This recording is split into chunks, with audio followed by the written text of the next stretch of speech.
buying a property. Yeah, and focusing much on luxury real estate at the moment. We'll continue the conversation. A big thanks to Sarah. Joining us now is the sales director from Belleview Real Estate, synonymous with luxury real estate here in the region, Peter Smithson. Peter, thanks for joining us. Thanks for having me. So I'm casting my mind back, article in front of me here. What was it? April of this year, Belleview breaking records left, right and centre. 185 million dirhams beaten, $76.2 million. Bellevue Real Estate records property transaction on Palm Jumeirah.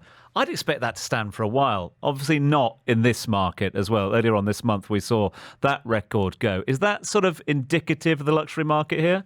Yeah, there's still an undersupply of what I'd call kind of prime luxury real estate, and that is the creme de la creme of properties that are ready to move into and are all singing or dancing. And so because there's that shortage of supply, these records, I imagine, will keep getting broken fairly regularly over the next 18 to 24 months. We've already seen a record-breaking transaction in Emirates Hills, which, although it's not on the same level as the Palm, that the record previously stood for something like 7 or 8 years there. So these records are going to start getting broken quite regularly, I think.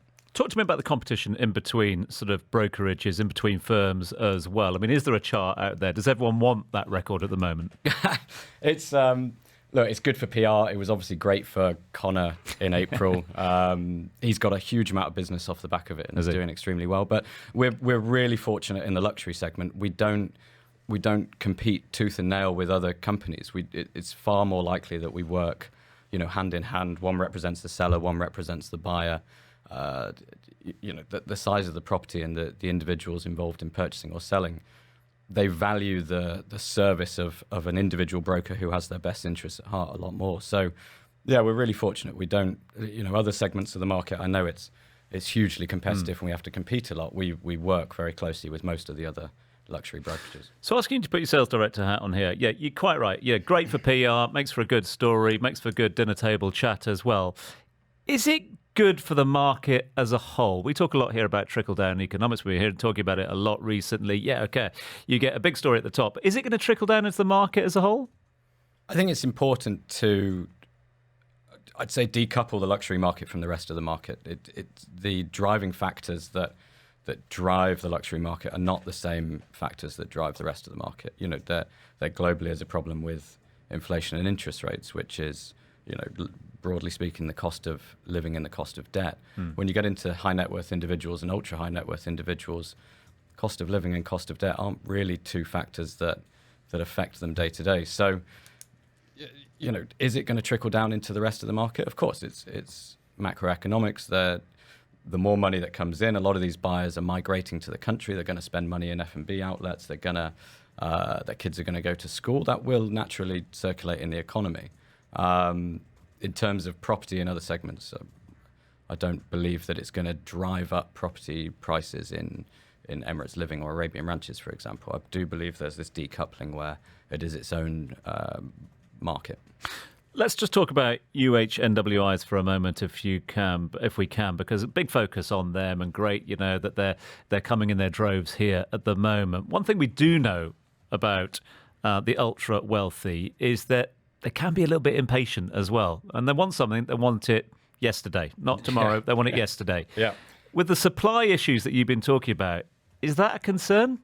It's a challenge. It's definitely a challenge. Look, people with the 50, 60, 70 million dirham budget, they're not used to being told no. And the reality is, in this market, if someone comes to me with a 50 million dirham budget, we can't always find them what they want.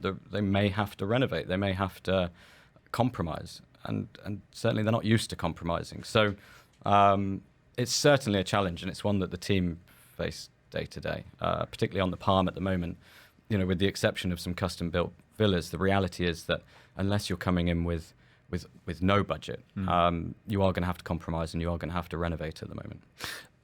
You've been very kind to us to talk about the now as well. We've talked about the past a little bit. Let's look to the future as well. How long does this last for, especially in light of what we've just been talking about there, the supply and demand issues? I'm extremely bullish about the luxury segment. You are? I really, really am. the reality is that, the high levels of migration of high net worth individuals and ultra high net worth individuals, I think they're forecasting over 4,000 this year. The reality is that's not a myopic decision from these people to move to the country. It's driven by all the reasons we live here. Dubai is an amazing place to live. It's safe. You can enjoy your money without fear of crime or anything. People are going to keep moving, and it's going to keep driving that luxury segment of the market. As I've said before, they're not at the mercy of the economic indicators that affect the rest of the market. So I believe, at least in terms of the luxury, we're going to kick on, And just in 30 seconds or so before we say thanks to you, that will have a knock-on effect, like we said, to the rest of the market? Long term, Yeah. yes. Dubai is undervalued. Okay, it will do. Peter, we'll leave it there. Thank you so much. Can I just throw in a question? We Of course just you can. had one incoming on the SMS system saying, not meaning to rain on the property parade, but what about anti-money laundering checks on people who are coming in? Answer that as in 10 cash seconds. buyers?